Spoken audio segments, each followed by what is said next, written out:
Hello friends, in this video I'll show you how to merge cells in Google Sheets. Please like and subscribe and let's get started. To merge cells in Google Sheets, we will use the corresponding button.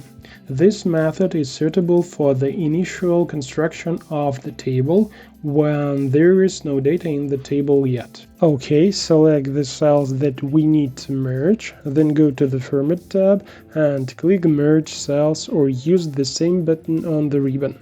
As you can see, there are three options here: merge all, merge vertically, merge horizontally.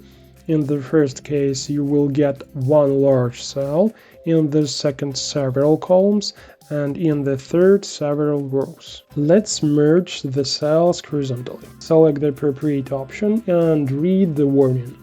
Merging cells will only preserve the top leftmost value. In other words, all data will be deleted and only the values from the left column will remain. So be careful with the working documents. But if you need to merge data rather than cells in a working document, then use a simple concatenation formula. We type the equal sign, select the first cell, the sign ampersand, or in other words, the logical AND. Next, so that there is a gap between the values of the two cells, we type a space in quotation marks, an ampersand sign, and the second cell. Press enter and drag the formula down. As you can see, all the data is merged.